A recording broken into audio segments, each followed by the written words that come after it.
Pandemonium Reigns. Hello, friends. Pandemonium Reigns has entered the chat. Thank you so much for pushing play on today's episode, wherever it finds you.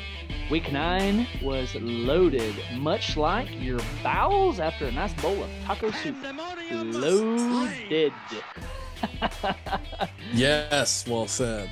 So, man,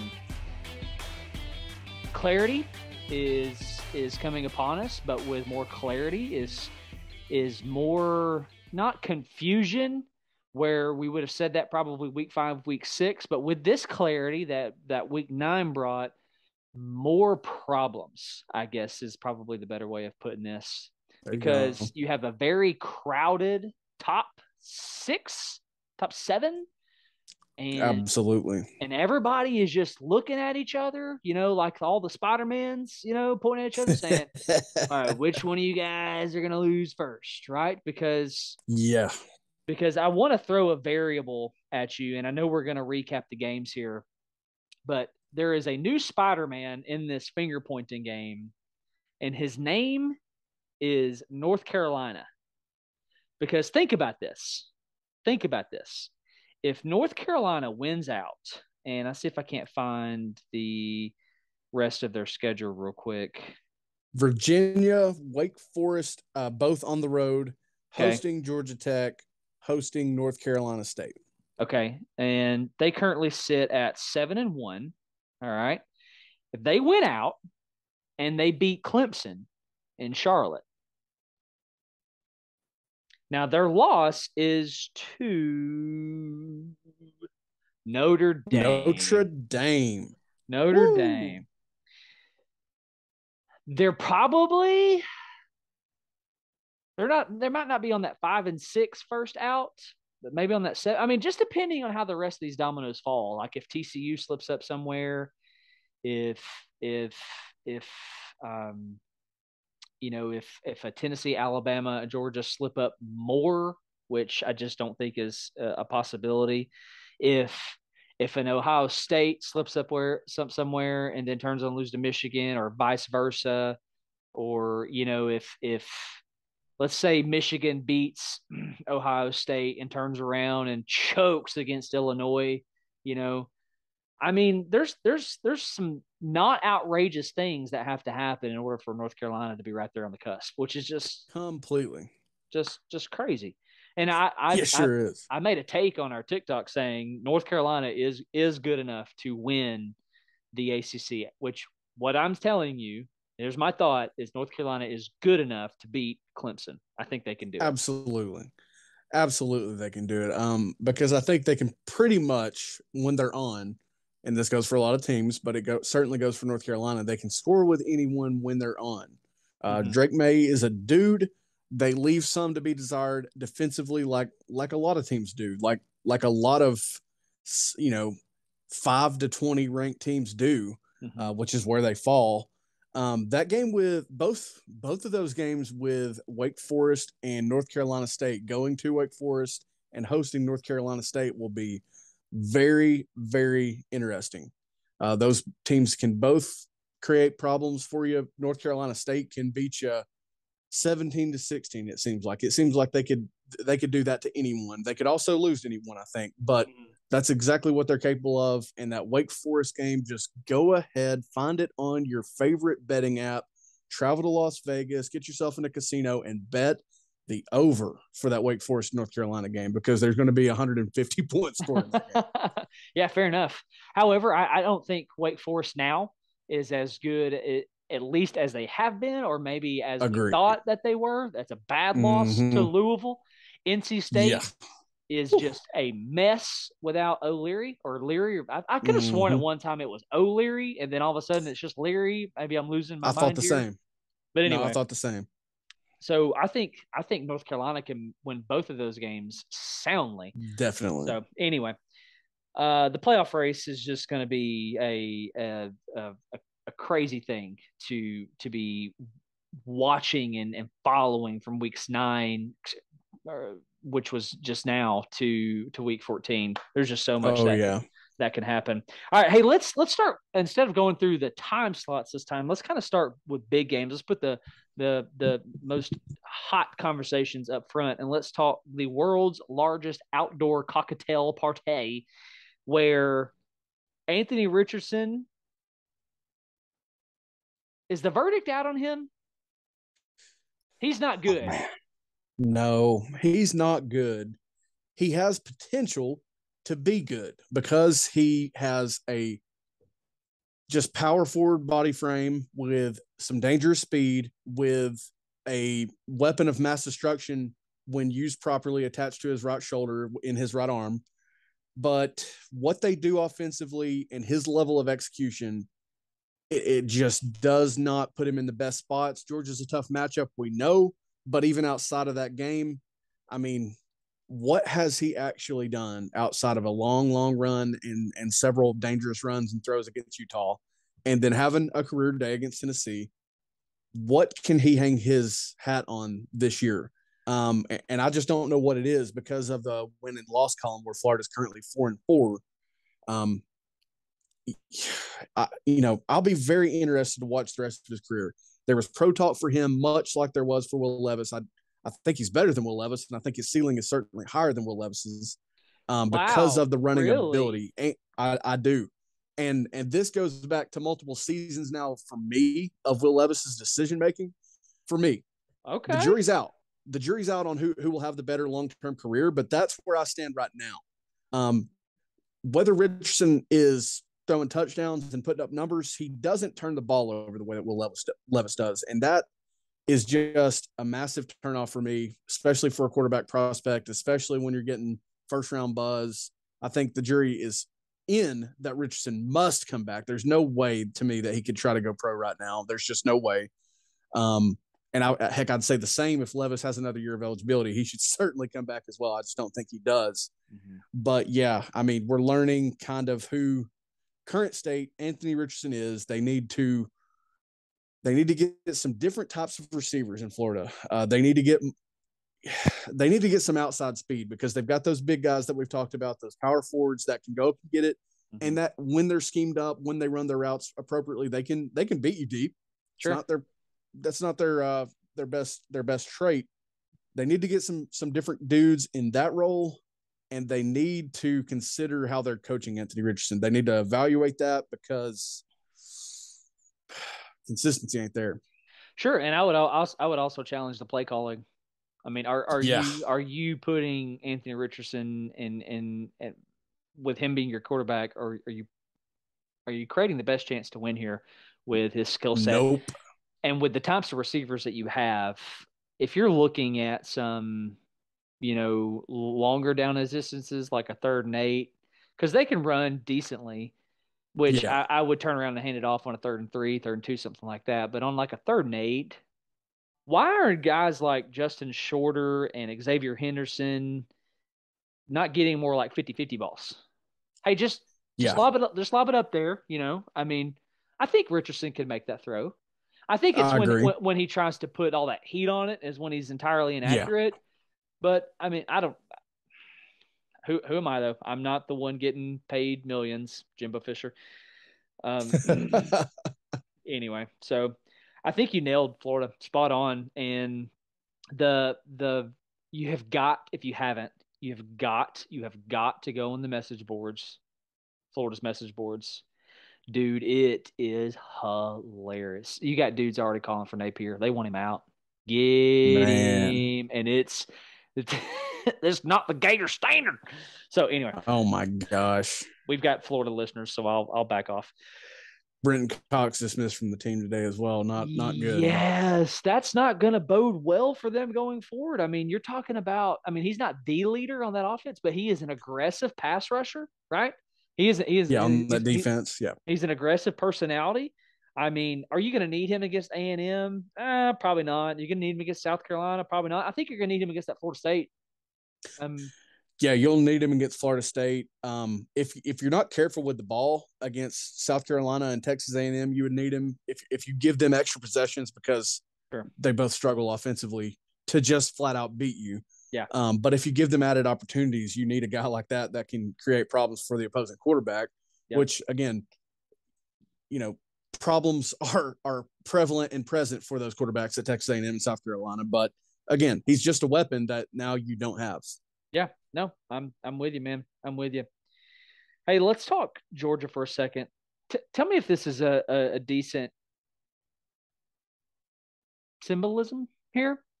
Georgia strikes me as the girl that you met last year, right? And things just started going really well, and it went so well that every week that you hung out with her, it just got better and better and better. And then finally, at the end of it, you proposed, right? You put a ring on it. Wink, wink. And now you're in your engagement season with her. And there's been a couple weeks there where she's like, I don't know if I want to do this with you. Right. I don't know if and like in the beginning, she was like, oh, yes, you're the love of my life. But then there's some weeks where she's like, I don't know. I just don't know if we're meant to be together. Georgia, I don't know what to think about them because Florida overall, I don't think is good. Okay. Agreed. I just don't think they're good. Agreed. I think they've got problems. I think they've got roster problems. I think they've got locker room problems. I think they've got problems. And Georgia won by 22 on Saturday. But there was a time where that was close. And if I remember right, that spread was what, 20? I think it did it end up at 23. Oh, okay, higher than that. I thought. I could be wrong. Does it tell me right here? Wrong. It may tell me right here if I just look. I was thinking like 23 and a half. Okay, you're right. I saw 23. But don't you feel that if that game really goes the way that it should have, that final score is something like 49-9, 49-10? Yep. I think Georgia played one of those. Man, they didn't play as poorly as they did against Missouri. And I didn't watch all the Kent State game because we were traveling to Neyland Stadium that day for the Florida game. There was question marks in both, no doubt. And even during that Missouri game, I was half watching. But Stetson was not at all making good decisions with the ball for the large majority of that game. Right. The run game had a lot of success. Six yards per carry, almost 10 yards shy of having two dudes hit 100. But that's kind of what they should have done, and honestly should be doing all season, and they've not. Mm-hmm. And let's also acknowledge that Florida scored 17 points in the third quarter, largely due to penalties and turnovers. Georgia had back-to-back turnovers in form of a fumble, and then just another pick there from Stetson Bennett, who threw two on the day. Mm-hmm. So Florida, and one was atrocious. One was absolutely atrocious, just bad. So Florida capitalized on those two turnovers and scored 17 points. They also had a busted coverage, which made my eyes approximately the size of a basketball when that happened, because it looked very similar to what the team in orange can do, and the way that they do it even. So my eyes got really big. But again, Florida capitalized for 17 quick points in one quarter. And outside of that, looked lifeless to me. I mean, they had some moments defensively where they, again, capitalized and made Georgia pay for things, but it's like Georgia sleptwalked and still won by 22 against Florida. I'm with you. I mean, Georgia is just hands down, head and shoulders better than Florida. And I don't know if it's that they're playing to the level of their competition. I don't know what it is, but there's something off in Georgia. And I've got several, because I live closer to Athens than I do Knoxville, several Georgia fans looking at me going, man, I don't know about Saturday. I don't know. And just a real quick statement on that. Would you say that this is going to be Tennessee's first true, like, real road test? In terms of, let's walk through this. Pitt. I mean, you're essentially talking about Pitt's Pitt and environment LSU. Pitt's environment was better against West Virginia than it was against Tennessee, because it was a night game, because it was the first game. Backyard Their environment brawl. was pretty. Yeah, pretty dang good against West Virginia, and it wasn't bad for Tennessee, but absolutely Athens will dominate what they did Sure. On that day.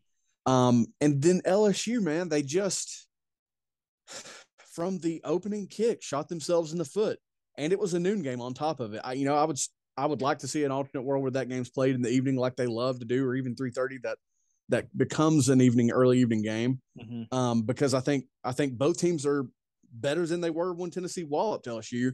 But LSU shot themselves in the foot early. Tennessee traveled really, really well, and it was a noon game. So absolutely, this will be the biggest, most ruckus road test. Tennessee should, in fact, make it a point to do anything possible to take the crowd out early. I mean, obviously, we play fast. We don't start quite as fast as we did last year. In fact, we're kind of destroying that second quarter narrative from a year ago, but it will be imperative for Tennessee to do what they do early. Yeah, no, I agree with you. We this is an atmosphere that we have not seen yet, which worries me a little bit, but we'll talk about that in the coming days. There's a stat in this world's largest outdoor cocktail party that I want to talk about where Georgia 555 total yards. All right, man. Hey, do your thing. Okay. Yeah. But you were 6 for 12 on third down. Oh, man. That's kind of the floor for where you want to be for sure. And they were 2 for 3 on fourth down. So they got half of the ones that they didn't convert on third down. They got 2 of those on fourth downs. But, and listen, we talked about Stetson's decision making, and he still managed 316 yards, largely to Brock Bowers. Yep. But he did it nonetheless, not taking that away from him. Yeah, I can't think of a word more appropriate for me than sleepwalk, and dominated through it. I mean, in the final score. Which is crazy because, I mean, we've already mentioned Stetson's numbers, but let's just look at their rushing numbers for a minute. Edwards was 12 carries, 106 yards. That's 8.8 per attempt. Kenny McIntosh was 16 for 90, 5.6 per attempt. They both had 2 scores apiece. Robinson came out, 9 carries, 35 yards. I mean, that's a day. Yeah, it is. And you won by 22. Yeah. Anyway, and one of your touchdowns to Brock Bowers was this is going to be a bit of a stretch, but this is the best words that I know to come up with, like prayer at Jordan Hare type stuff. Should have been absolutely batted down at the minimum, picked off at the worst for Georgia, and dude just is that guy, and he's like, "No, I got it." So you take that off of him. That I think that was the 73 yarder. He was good. He was 5 for 154. I mean, that knocks Bennett's numbers down to 250-ish. Right, and then that knocks Bowers, way down. But anyway, obviously that was a pretty indicative play in that game. But anyway, I think calling Georgia a sleepwalker there is a good way to put that. Here's just to hoping that they do it against us on Saturday. And certainly. I know that we have a decent amount of Georgia listeners.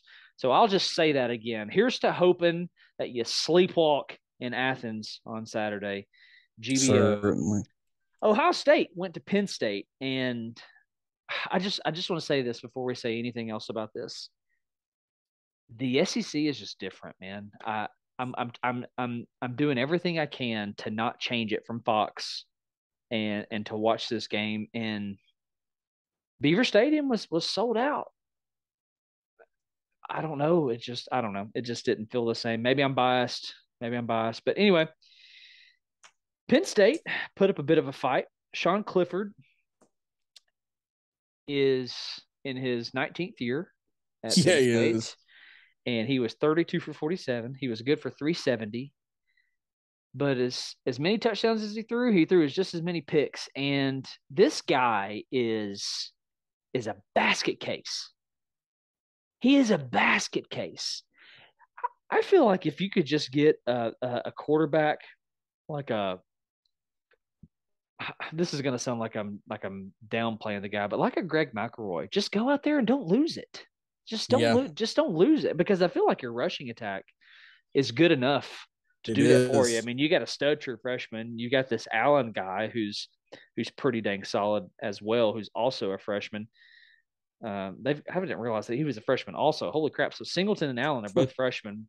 Wow. Allen, 12 for 76, Singleton, 14 for 45. I mean, solid stuff. So, but Clifford, see if I can't find his numbers on the year. 16 touchdowns, 6 picks, 1,800 yards, 71.2 QBR. I just can't figure this guy out. It's like when he's on, like he's on, but he'll turn around the very next drive and he'll put screens in the dirt, and I don't know. I can't figure this guy out. He is an anomaly. Is that the proper way to use this word? Yeah. And then you got CJ Stroud on the other side, as we talked about on the Orange Cast, 26 for 33, 354, one score, 93.6 QBR. I'm just going to say this. His receivers bailed him out on Saturday. Marvin Harrison Jr. and that Igbuka kid, that dude, golly, he's already good. Yeah. Stroud's performance, I thought, was pretty mediocre, if I'm honest. And I do wonder if I'm seeing this through orange goggles, but he didn't do anything. He didn't lose it for him, right? Yeah. And there were some balls that were put in the right spot where only the receiver could grab it, but there were some where I'm going, whoa, you just got bailed out. Whoa, you just got bailed out. Whoa, you just got bailed out again. Yep. You got any thoughts on this one? Nothing crazy outside of that. Yeah, I mean, as far as Clifford throwing the 3 picks, he threw the ball 47 times, which is just an insane amount for a game. And they ran it 33 times, like you mentioned, or I think you mentioned, for 111 yards. Allen had 6.3 per carry. That's pretty dang good. About half that for Singleton, which is not as good. And then Clifford netted negative yards when you bring in sacks. But, they threw it a ton. Ohio State, they also didn't run the ball efficiently, I'm going to say. Travion Henderson was 16 for 78 and 2 touchdowns, and then Mine Williams had a touchdown on just a couple carries, but they didn't run the ball efficiently. 3.8 per carry, which is just about the floor for where you want to ever be. So Stroud, I mean, technically he carried him, but I agree with you. It was in the way of being kind of bailed out by times and just having dudes like Harrison Jr. Gosh, I can't pronounce the name. Igbuka. The one thing I'll forever. Yes, there it is. The one thing I'll credit them on is everybody saw it being Jackson Smith and Jigba, and they've done it a lot without him this year. So yeah, credit to them for that. But this is their second game of the season to me with the schedule that they've played. Be all eyes on the horseshoe there when it's rivalry week for the Michigan game, but nothing really else for this game. Let me say this, and then I'll move on. I've said all year that I think I'm going to take Ohio State to win this game in Week 14 against Michigan, and after that performance, I'm going. I might be flipping my mind here, changing my mind. I think Michigan's really dang good. I agree. I think I'm finally getting on this Michigan bus, and I think if Ohio State plays like they did, which is crazy because they still put up 44, right? Yeah. But I think if they play like they just did against a Michigan who's playing like they are now, Ohio State might get ran out of the building. They really might. It really might be similar to last year at best for them. Blake Corum he belongs in New York City as well. Absolutely. He's been phenomenal. JJ McCarthy he's going to be amazing. He's really good right now. What he brings with his legs is just another. It's such a weapon for them because you've already got Corum that's running wild. And I was watching a little bit of that Michigan and Michigan State game at halftime of Tennessee's game. Their offensive line is just they're huge. So credit to those guys for doing what they're opening up what they are for Corum, and credit to him for just being a dog out there. But that's going to give Ohio State problems, man. And I've said it on multiple Orange Casts and regular podcasts, but run game and defense will travel. They're still really good defensively as well.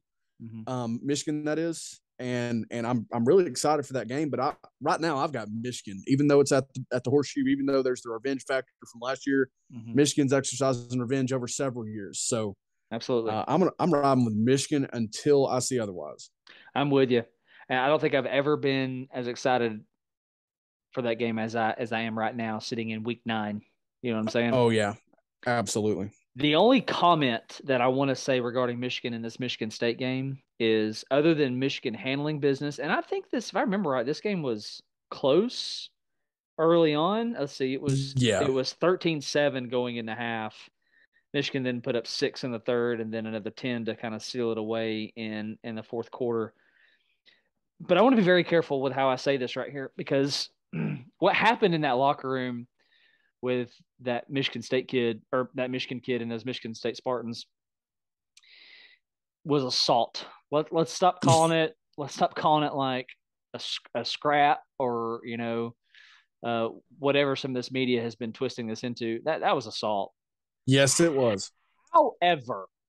However, and I need to be very careful. That kid, whoever he is for Michigan, little number 1, or he didn't seem very big. You chose to put yourself in that position. You made that decision. I'm not saying it's justified. I'm not saying that you deserve it, but you basically antagonized him. Is my thought. Like you're like that pesky little kid, who won't shut up. You won't stop running your mouth. You won't stop like throwing things at the adults there and stuff like that. And you ran right into it. I mean, it's kind of like the youngest of 3 siblings, right? Who goes into the other room and basically kicks the ant pile, and his plan is to leave. But the old brothers get a hold of him before mama gets in there. You know what I'm saying? And then mama finally makes his way in, and the brothers, let their hands off of him. I'm not saying he deserved it. That was assault. That's not, there's not room for that. Not in this sport, not in this culture, not in this country, not in this world. That's not okay. Not okay. Not justifying it. It's not okay. But what did you expect when it was already a bit of a scrappy game? It's a heated rivalry. It's a bitter rivalry. These guys probably grew up together. They know each other's names. East Lansing and Ann Arbor are not that far apart. What were you expecting, bro? Were you expecting just to run through that thing and run your mouth a little bit? And you ran right in the middle of Sparta. Yeah. And I don't know enough about the situation to say that much different than what you're saying. I think I heard from one person that, because he was isolated, the Michigan player was, or the couple of them were, I think there was an injury situation where I don't know if they were leaving early. I don't know enough about the situation, but can't excuse it. Boy, my opinion on Mel Tucker and Michigan State is just dropping like a fly. His look for him when he was heading out the tunnel, leaving the field, was ugly. Yeah, snapping on a fan. Oh my gosh. Yeah, just disgusting. Like you talked about, no room for that in any part of the culture or the sport. So don't know what was said. Don't exactly know the circumstances of why the Michigan player or a couple guys were there at that time, but not good at all. Well, Michigan, that stadium has one in for both teams, one out for both teams, and the Spartans were going in first. The rest of the Michigan Wolverines are, if you watch it, they're off to the left. But then you got this little dude. He kind of runs right through all through the Spartans, and he goes into the right side of the tunnel, and then he's there, and he's getting helmets thrown at him. I'm not saying you deserve it, but dude, why did you do that? Yeah. I mean, okay, whatever. I've said my piece. Let's move on. Let's go down to College Station, Texas. And not only did Ole Miss get this win, they won the post game as well with Lane Kiffin's statements in his interview Did where he ever? Fisher basically called him and Saban clowns, and Kiffin turns around and says, maybe Fisher has a Joker outfit that I can wear. Bro. Woo! Sheesh. So, um, A&M's bad. They're so bad. I don't know what South Carolina thought after they won. It's like they won the Super Bowl. Yeah, it You was. you beat a bad A&M team. Props to Ole Miss. You still got you still got a chance at Atlanta. Crazy enough, you need some things to happen. But Yeah. any comments on this, Aggies Rebels? Just shocked when I look at this box score and see that Texas A&M passed for 338. Ole Miss's defense has been better than that, so not sure how you managed to have that happen. But Ole Miss doing what they do, they ran for 390 freaking yards with Quinshawn Judkins going off for 205 more. So great find by that staff of Quinshawn Judkins. Great signing there. Just impressed by that, and continue to be impressed by Ole Miss winning in different ways than they did last year when they had their greatest season in program history. But boy, if that pass defense is going to give up 300 to Texas A&M, Bryce Young may put himself back in New York, may make a case for the award. Yeah, for sure. Next week or the week after. Excuse me. Yeah, within 2 weeks, Bryce Young will be lighting up that defense. If that's who they are. No, I'm with you, man. I want to talk about Jimbo Fisher for a second. They are going to host Florida next, and then travel to Auburn. Those are both games that they can lose. Florida can win that game. Auburn can win that game. I now see Auburn as that dangerous team. Their coach is fired. Yes. That now they have now. Are we now going to see the Auburn that plays like they have nothing to lose? Are we now going to see that? And you're going to be playing them at 7:30 at night in Jordan Hare, okay? You're going to get UMass at home after that, and then you're going to host LSU. That's probably a loss. That's a loss. loss. I mean that should be a safe loss. But let's see if there's a spread out for this Florida game. They like A&M -3, and for Auburn, is that out yet? It is probably not yet. Yeah, and that's just home field advantage, give or take a point and a half for the Florida game. So, yeah, right. Yeah. So, here's a question for you. The pockets are deep. Let me say this before I ask you. The pockets are deep in Aggie land. Does Jimbo survive the season? Man.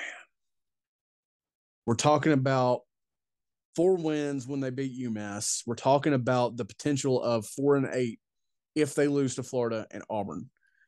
We're probably going to land somewhere in the middle. 5 wins, 6 if they can beat Florida. I don't see them beating LSU. Let's just say this. Let's just say they beat Florida and beat Auburn, but it's ugly. It's been their ugly wins. They've been doing. Let's say it's ugly. Mm-hmm. There's been too much talk because to me, it was always impossible with such a crazy buyout number. It was always impossible. It was never going to happen. The conversation has just continually picked up, and they've not looked any better except for congrats. You passed for 300 yards in a loss to Ole Miss, who we've also found out is not as kind of not the level we thought they could be. Mm-hmm. If I had to put, I would say this, it's at 50-50 and it can go up. I won't be surprised at all if they do it. They better freaking nail it if they do. They got to nail the hire if they do it. And I just don't think that candidate's out there right now. Fair enough. Because if they pay Jimbo $80-90 million to not coach, and then they're in this position within 2 to 3 years, that's just how you demoralize. You don't raise funds that way. You lose fans that way. You can't recruit that way. You get demolished in the transfer portal. It's 50-50 right now for me, and I can certainly see it happening. But I wouldn't do it because I don't know who you hire to replace him. It's been so bad, though. I mean, it's been so bad, and he's supposed to be the quarterback guy, right? And the quarterback development, it's not there. It's not there. No, I don't care what you say. It's not there, and it's not that Haynes King and this other guy who's now on the scene, Wagman. Yeah, whatever, are bad. It's not like they're bad. Right. The talent's there. So what's the deal? Because you got a stud in A-Chain. You've got a stud in Evan Stewart. Your offensive line is rich, right? Look at their Yeah. stomachs. They're rich. Okay. Mm-hmm. Yep. Your defense is the talent's there. And I'm going to share the take that I made on TikTok. A&M continues to prove that development is way more important than any recruiting star. It absolutely is. I mean, it absolutely is. I mean, gosh, college football proves that weekly. But that's another ugly loss. I mean, seriously, all it's going to take is my chances of 50-50 will absolutely slide upward if they well, I'm not even going to say if. I'm going to say when they finish 5-7 at best, because 4-8 is so on the table. Let it be. Please. I'm here for the chaos in the SEC West. I'm here for the chaos. I'm here for the chaos. Chaos. I added a T to it. Hey, quick question before we take a break, which only you and I know what that means. Is the East better than the West? There's no doubt in my mind the East is better than the West this year. It's just crazy to say. It's crazy to think. It is though, and part of it is the West has murdered itself. But I also don't think Arkansas is what we thought they were. They've not proven that. Ole Miss is not top 10. They might be top 15 in reality. I'm not talking about where they're at. I'm talking about who they actually are. They might be top 15. But the combo of Tennessee and Georgia, I don't think the combo of LSU and Alabama even approaches that, because I think Tennessee's demolition of LSU proves that, frankly. Sure. But, I mean, there's a very, very real scenario where if there's two SEC teams in the playoff, that it's Tennessee and Georgia. All it would take is one of those teams, and Georgia certainly could do it. I think Tennessee could beat Alabama again, but all it takes is Alabama to lose in Atlanta. And you've basically got a really strong chance of Tennessee and Georgia going to the playoff if both handle their business, which they should. Yeah. The East is better than the West. You got two title contenders where you might have one in the West if Alabama plays to the level that they can. Big if, because even though Alabama is still very good, this is not the Alabama that we've seen in the past. Absolutely. And whether Tyler Harrell breaks out, no matter what happens at receiver, they're just not what they've been. They're really good, though. Yeah. And I think a lot of rational Alabama fans would agree to that statement. I also agree. I mean, listen, I'm not even throwing shade. I'm just saying, and we can all see it, because you're not who you've been. And listen, that's okay. Yeah. It's okay. You're just not who you've been. Yeah. But you're dang good. Yep. Hey, this is going to lead our conversation, speaking of West, out West to Manhattan, Kansas.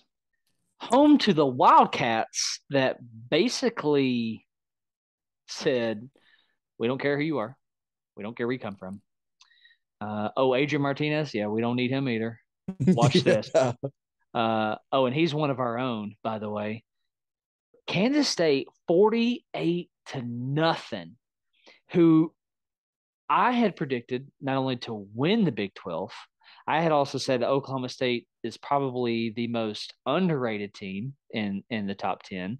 I was all on this Oklahoma State train, and Kansas State is like, hold my beer. Yes, they were. Utter demolition. And it was over. The second half didn't matter. I hope they ran, for both teams' sake, I hope they ran the clock in the second half on an incompletion, on an out of bounds, on penalties. Just roll the clock.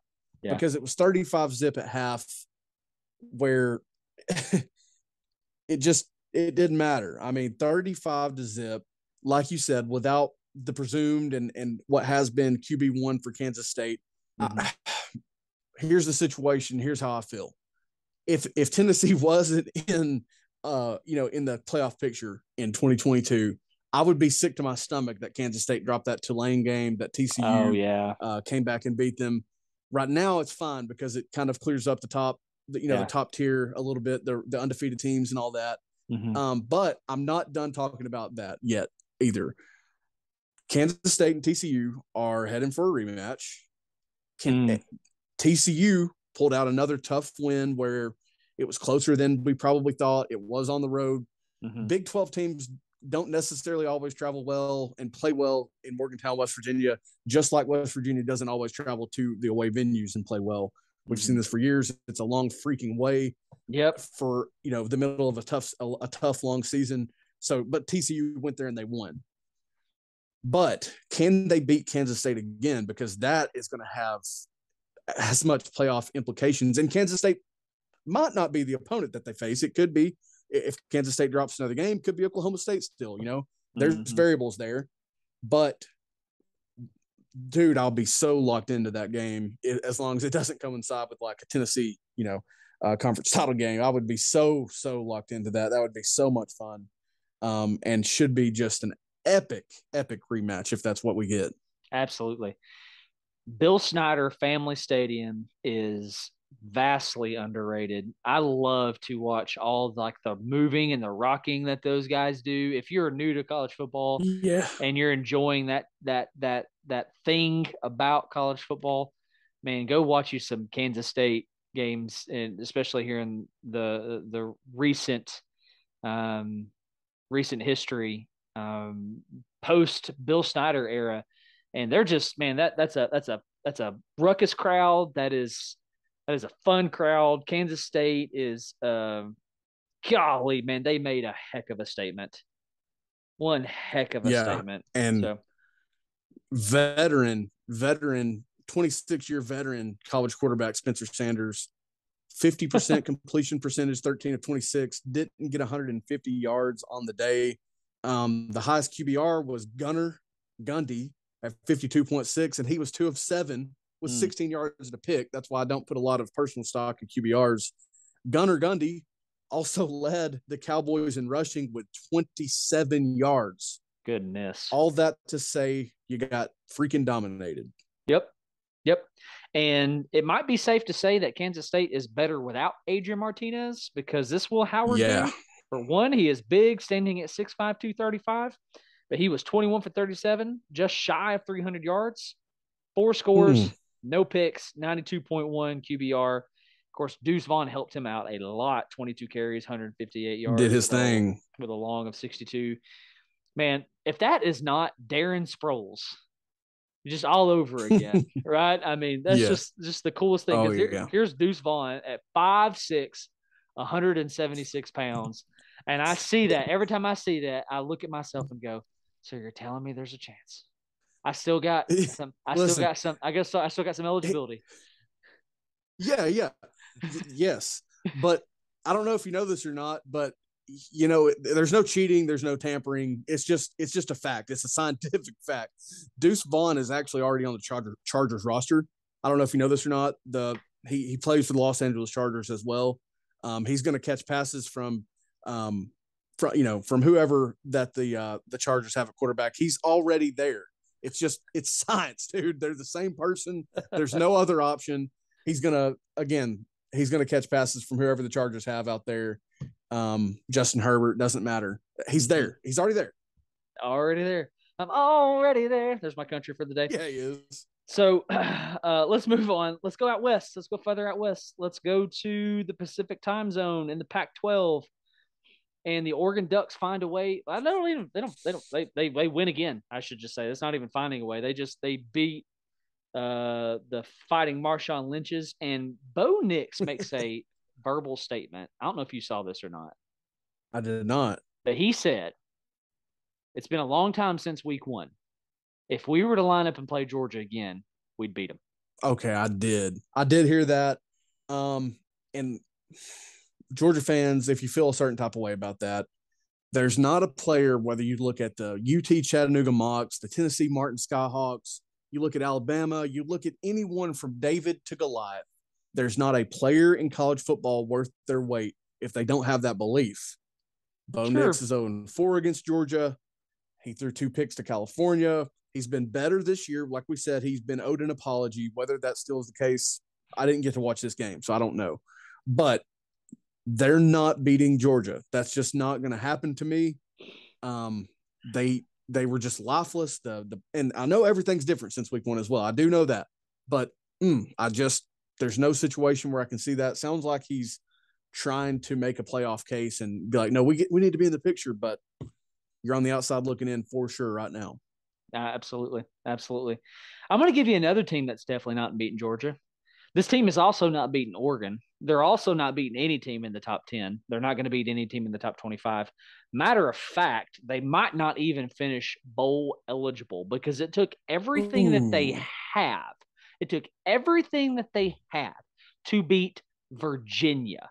What in the world is going on with Miami? They are going to host Florida State next week. All 7 of them in the stadium will be there to host Florida State. Yeah. They're going to travel to Georgia Tech, which is losable. Oh, yes, it is. Absolutely, They're going to travel to Clemson, loss. And then they're going to host Pitt. And they're going to host Pitt, which is probably a loss at this rate. Yeah, absolutely. How are you so bad? How are you so bad? Tyler Van Dyke, man, he got the NFL talk as well. He got more NFL talk than Hendon Hooker got. You got a first-year coach. You can't have this little energy and these terrible results in year one. You brought in all these transfers. You've already got talent because you're in freaking Miami, Florida, in the state of Florida. You can't have these results, dude. It took you 4 overtimes, and I'm not crediting Virginia here. I'm still dissing Miami. 4 overtimes to reach 14 points. Yeah. Now, maybe I am dissing Virginia a little bit because Tony Elliott is an offensive coordinator.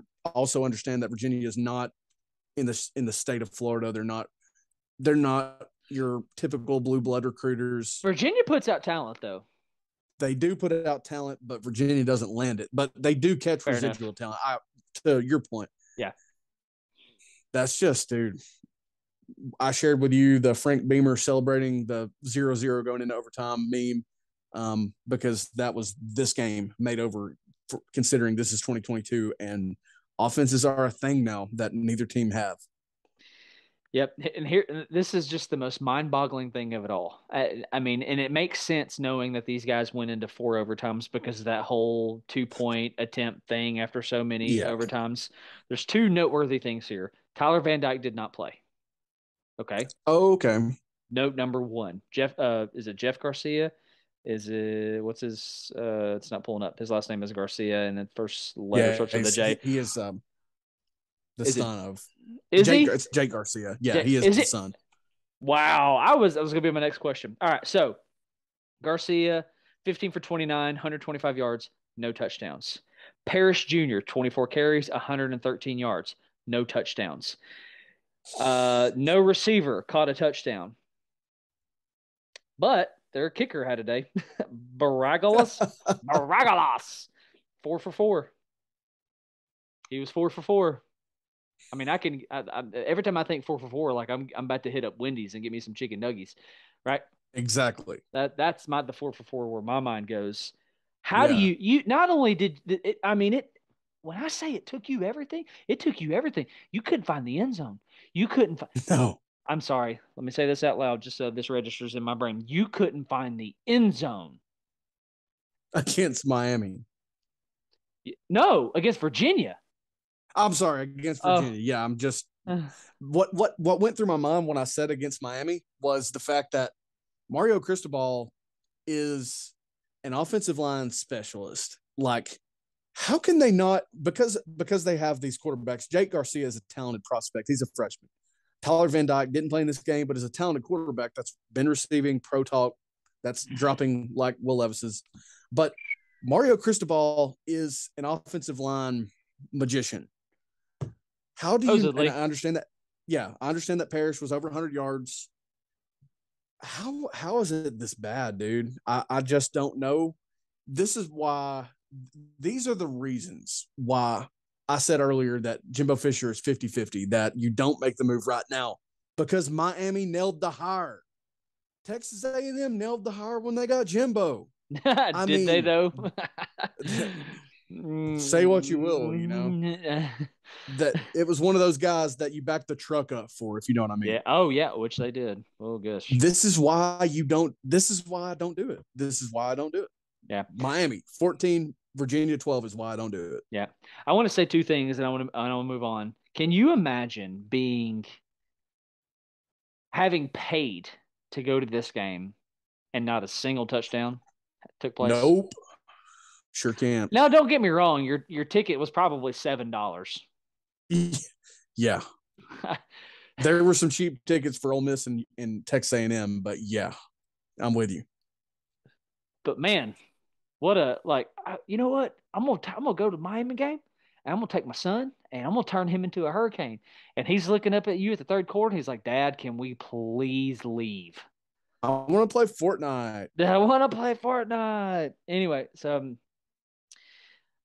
I think you said it best. Yes, it is year one, but there are things happening year one that cannot happen.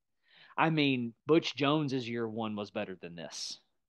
Yes, like I'm out on the Cristobal era at Miami. Like that's how this year has gone. MTSU, dude. Oh yeah, breaking the U over their knee, literally and physically and figuratively.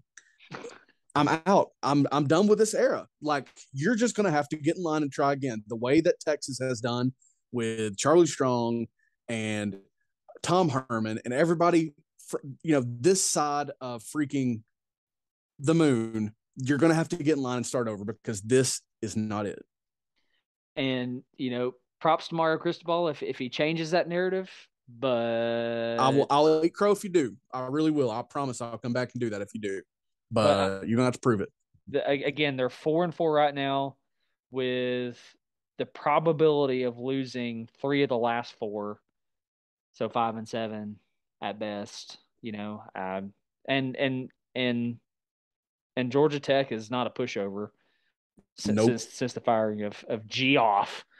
So, anyways, hey, this leads us into an interesting conversation, and we might even land the podcast with this final game here, unless there's another one. Oh, there is another one that pops up. Illinois sealing the deal on the West, taking care of a bad Nebraska, where, I mean, who saw this coming? I mean, every year, you've got somebody who kind of pops up, but golly, I wish I would have put some money on Illinois being that team. There is a number on here, and I don't know if you see it on the stat sheet for Illinois, but DeVito was 20 for 22. Oh, Nebraska. He had 2 touchdowns and 2 incompletions. My dude. He only had 179 yards passing, but that completion percentage, even when you only throw it 22 times, probably going to get you beat. Right? Oh, yeah. Oh, yeah. And Casey Thompson on the other side was 7 for 15, 172 yards, 1 touchdown, 2 picks. The younger Brock Purdy got in for Nebraska.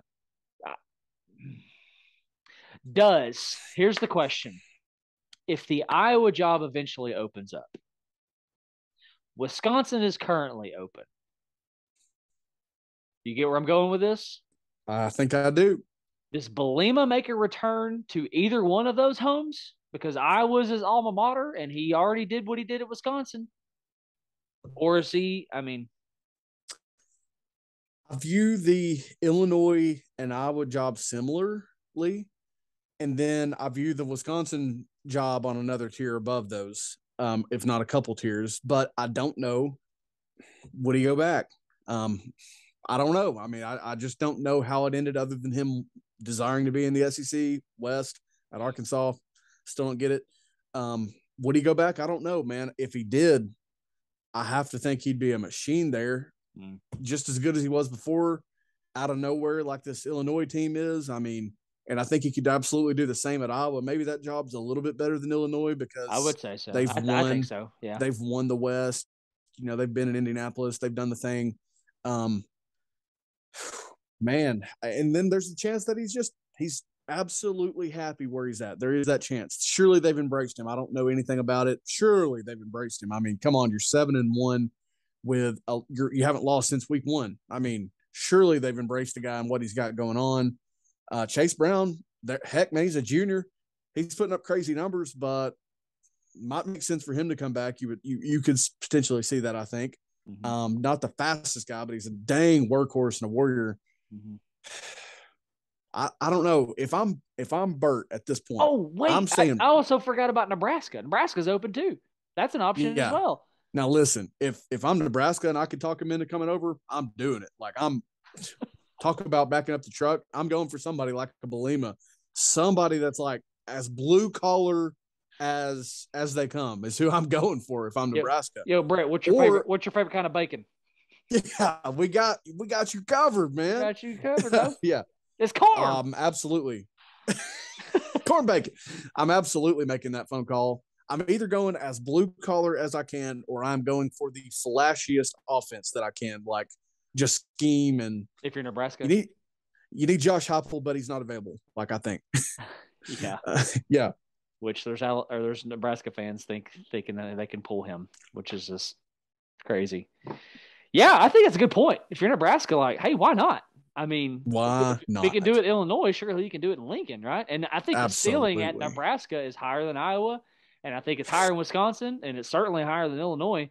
But absolutely. And credit to Brett Belima and Illinois for taking advantage of when the West, that division is overall just down. But I think it would be really wise of him to make a return to Wisconsin, to potentially take an Iowa head coaching job or to take a Nebraska job, because if there is any division that is Brett Belima, it's the Big Ten West. The Big Ten West, absolutely. It's where you can run that offense, you can run that single back, you can run that I form, and you can win there. Absolutely. So I'm rooting for him, man. Go win. Yep. Go win in Indianapolis. That would make my life fantastic. Oh, yeah. All right, so this conversation here is twofold. As the Hogs traveled to Jordan Hare and got an ugly-ish win. Yeah. I think I want to talk less about the game, and I just want to talk more about Auburn. I'm down. I mean, is there anything to say about it? I mean, Robbie Ashford threw it a lot. KJ Jefferson, had a decent day. Raheem Sanders had a really good day. Auburn hit 1,000 yards on the season. Yeah. I mean, the conversation of the week right now is that the Auburn job is available. Question number one, is right now the Auburn job the best job in the market?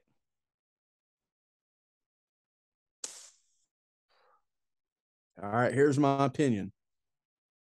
And the answer for me is no, because Wisconsin plays primarily teams that are in the Big Ten West, not the SEC West. That's it for me. If you want to look outside of that, I still will always remain perplexed by the Arizona schools, the competition that they play. But that situation is as ugly, if not uglier, than Auburn's. So I can't value it above Auburn. But Wisconsin, again, they've been a borderline playoff team at times. They should have freaking played for a BCS national championship about 10 years ago. Didn't. Multiple coaches have won there. In fact, until this year, it didn't really matter who the head coach was there for about 15 years. So I always, and this is me, not a confident coach that these guys are and how they're built, I view opportunity, who you're playing against, as the ultimate selling point. Whereas at Auburn, you got a big fix, a huge fix. You got a new athletic director, and then you're rewarded with playing the SEC West in Georgia every single year. And that just doesn't sound like a good time to me. So are you telling me that if Michael Walker is the hottest name in college football right now, and he is coming up from, either he is the offensive coordinator at Tennessee where he's putting up points, or he is, the hottest name in the Group 5 right now where he is 12-0 at MTSU, as the head coach of the Blue Raiders, that he's looking at the Wisconsin job more than he is the Auburn job? From my point of view, I am, because of Mm-hmm. Wow. These coaches, though, they don't share that opinion.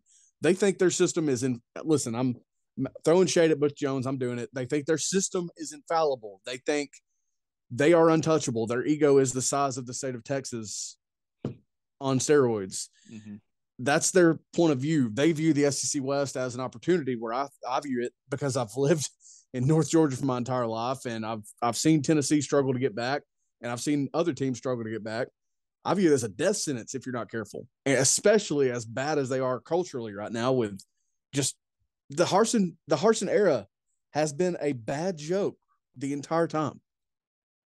Well, he's not good. I mean, and I don't even know if it's that his deal is that he can't coach football as much as he just can't manage a locker room full of, young adults with some ego, with I mean, maybe that Boise State thing was a whole better situation for him, because you have a locker room full of dudes who have a chip on their shoulder, as opposed to dudes coming out of high school who are 4 stars and 5 stars. And homie, I'm choosing Auburn. I'm going to Auburn. Let's remember that coming into this job, I can't remember the exact stat, but I do know that it was like a 1-2 season maximum that he coached outside of like the Pacific Northwest, or outside of Boise for that matter. He's been there his entire career. That place is stable. Like you said, it is blue collar. And, heck, I won't even ignore the fact, were they not 5-1 or 6-0 before it just fell apart last year? I can't remember. I'm genuinely asking. They were like 4-2 at worst through 6 games before they finished 500 or whatever. I mean, they were, I think. Don't remember. Yeah, I don't remember. I'll work on that. But that is absolutely my stance. Well, I mean, I think there's a bit of an argument there, because if there is a school in the Big Ten that's appealing, it's Wisconsin. I mean, you're going to sell out a lot of games. That crowd is ruckus. I mean, it's one of the top party colleges, in the country. You can win big there, as you have said. Mm-hmm.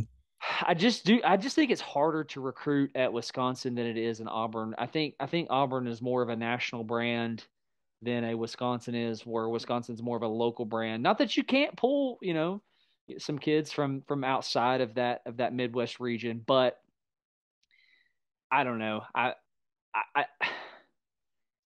yes, the SEC is more of a gauntlet. Yes, the strength of schedule is much easier in Wisconsin. Yes, that division is much easier. But it all kind of seems like that Wisconsin, that Iowa, that Nebraska, that whole division is kind of on level playing field right now. And Auburn is one of those places where coaches will leave places like Ole Miss and go to Auburn. Yes. Right? Which is a conversation that's happening right now. They're already talking about Lane Kiffin. Absolutely. Auburn's ceiling, no matter how you spin it, press it down, shake it together. Yes, I just quoted Bible at you. The Auburn job, the ceiling is just higher. It is so much higher. It is in another stratosphere. So if I am a coach, and I'm the hottest name on the market right now, I'm going, I want the Auburn job. I want the Auburn job. And I do understand it, but that's just where my values would be as a head coach. It is going to change because of Oklahoma and Texas coming to the league. Scheduling is going to change to an extent, but they're still going to play Alabama every year. Mm-hmm. May not play the entire gauntlet of the SEC West in its current form every year, but they're still going to play Alabama every year, and things are going to change at Alabama once Saban's gone. But so it could change. My perspective could change. But yeah, last year they opened up 2-0, lost to Penn State, got to 4-1, lost to Georgia, beat Arkansas and Ole Miss, got to 6-2 before they proceeded to lose 5 straight games. Yikes. And they were right there in the Iron Bowl. I mean, yeah, and most of those losses were close. They lost 20-3 against Texas A&M. That was a much better Texas A&M. They lost by 9 to Mississippi State, and that can happen. And then everything else was really close, including the bowl loss to Houston. But how they managed to go 6-2, now I'm not – they did beat Arkansas and Ole Miss, which were fairly well-ranked teams at the time. But how they managed to do that and get to where they're at now, yeah, I'm at a loss. I have no words. I don't know. Yeah. Well, there's 2 names that I want to throw at you for Auburn, names that have been thrown out. And before I get to those names, let me actually throw another one at you. And Lane Kiffin, which apparently is a possibility. It would not surprise me. I mean, that guy, can you imagine? I mean, that would just be wild. That would give us so much content. I would thank him so much Yep. for giving us that content. But there is one name that makes me go, yes, like, yes, do that. And there's another name that makes me go, okay, I really, really like that. The name that makes me go, I really, really like that is a name that just pops up because he just did a bit of a contract extension with his current school. And Yep. that's one of the signs that happens when this stuff comes, because Mm-hmm. Auburn is a school who can pay that out to that university. Yep. And that name is Hugh Freeze. And as a Tennessee fan, I go, oh, that's fantastic, because now you've got Nick Saban and Kirby Smart preparing for these different kinds of offenses. Oh, yes. Absolutely. Yes. Yes. Absolutely. And now, but there's another name that just like it tickles me pink.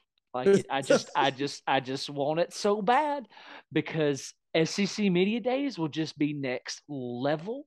And I just know that because of this guy's big personality, that Nick Saban and Kirby Smart are going to be shut up, stop talking, but you can't say that because he's black and it's Deion Sanders. Yeah. And I just know that he would get under their skin. Oh, yeah. And it would drive them crazy, and he would recruit so dang well. Oh, And yeah. he would establish a staff around him. And you know what? And say what you want to about Deion Sanders, whether he can do it or whether he can't. But thank God we finally had a guy come out and say, Coach, you're a really hot name on the market right now. If one of these Power Five schools gave you a call, and you've got, in the past, you've got Tom Herman going, no, no, no. Nick Saban, who's at Miami, no, no, no, no, no, no, no, no, no, no, no. Deion's like, I'm gonna entertain it. I'm not gonna lie to you. I'm gonna entertain it. I'm gonna talk to him. I Dude, love it. thank I you. love it. The Donald Trump in the political world, right? Not the coach speak stuff, not the political stuff.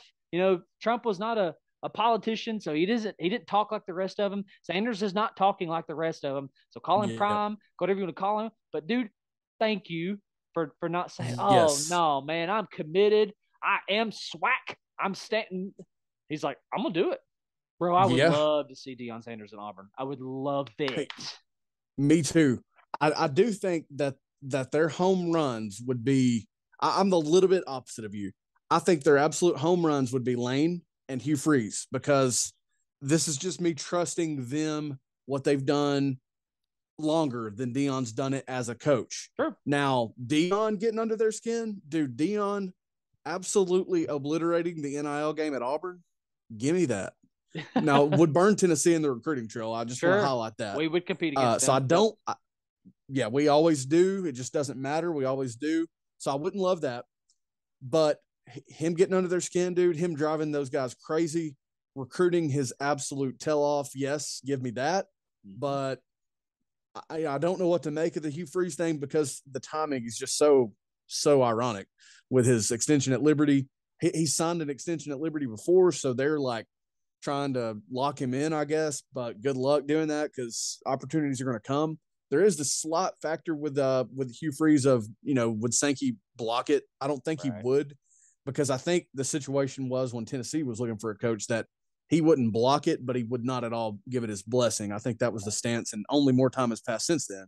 Right. So hire Hugh Freeze, hire Lane Kiffin, and I think you're on the fast track to digging out of this thing. I think either one of those guys could easily go 6-6 next year, just easily. Sure. And then that'd be the floor for a good first year. And then, with the way that Kiffin handles the portal and Freeze is just as good offensively, I think that they could both reach much higher goals than that, especially if they retain Robbie Ashford, dude. Those guys with Robbie Ashford would be so freaking fun to watch.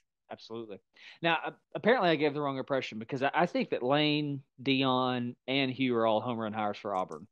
Gotcha. I'm just talking about the level of like personal excitement. You know what I'm saying? Yeah. Just like, I think like just to watch like Saban twitch, at SEC Media Days while Yeah. Sanders is up there in his chain with his sunglasses on, talking about how, where he was making fun of the Roll Tide slogan or something. I mean, I don't know.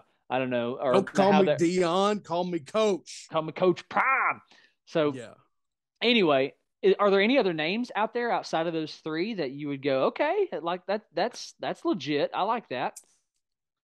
See, I think the last thing you could do at Auburn right now, because they're currently in the situation, I don't think you can necessarily go with like a blue collar guy unless you just absolutely hit a home run. Lance Leipold has managed some bad situations, so Yeah. maybe him, but That's he's going to be such a hot commodity that. And also, I also think that Auburn still is going to view themselves as, and they did this when they hired Harsin, I think, but they're going to view themselves as, above a Lance Leipold who's not done it on a big level or something like that. You know what I mean? Mm-hmm. So I can't really think of any other names because, and part of it is just that I think it's so simple within those three, is that those three are so attainable for you. And I also think the result, at least with Lane and Hugh Freeze, is just out of this world good. Mm-hmm. And it could be with Dion as well.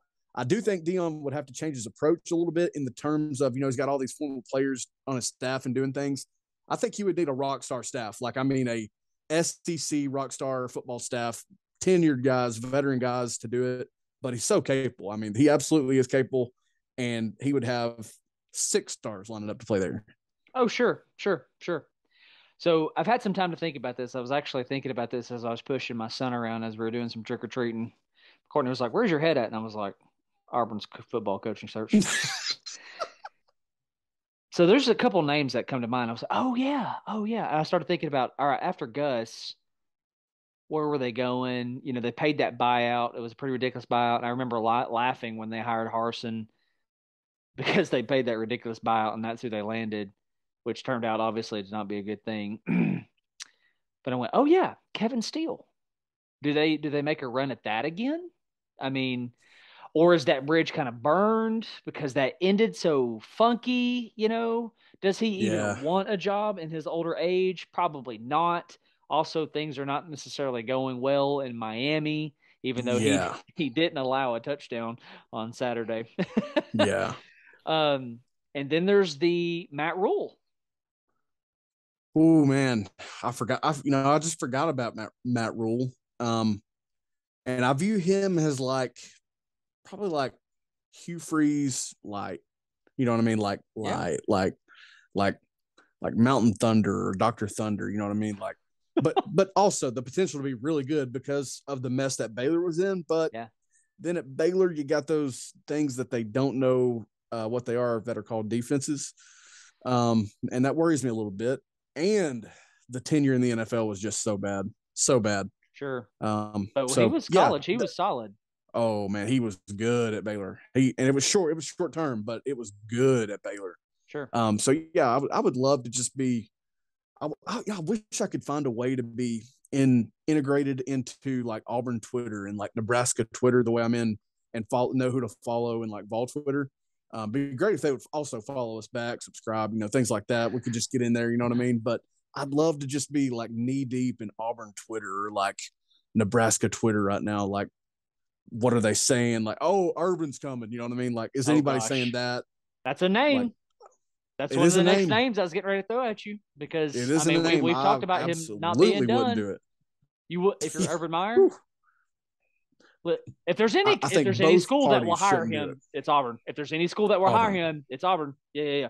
Oh yeah, but don't do it because it's just prone for health issues. Yeah.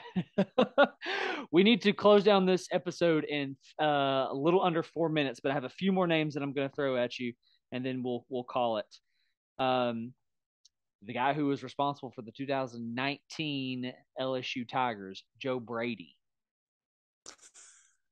I thought you were going to say Ed Orgeron. No. I was very panicky. No. Did Brady follow Matt Rule to Carolina? Is that what happened? I'm pretty sure. Or he either followed him there or he came from there, and I can't remember what it was. Man, I forgot about Joe Brady. Sure, dude, take your chance. I mean, I think you got to go. I think you have to fix it offense first. I think you have to.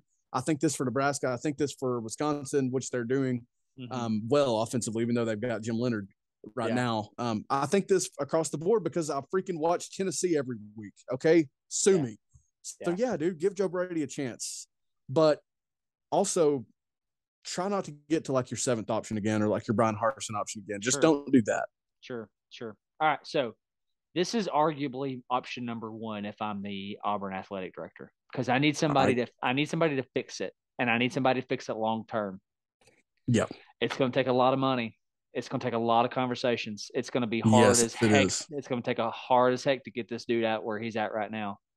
But could Auburn finally be the school that gets Mark Stoops out of Kentucky? Will Levis is going to be gone. Levis is going to be gone. Is this it? Because that's a dude that can fix it. He's good. And he could fix it. And you have said, these are your words, he's reached the ceiling at Kentucky. He's absolutely. He's bumping his head, right?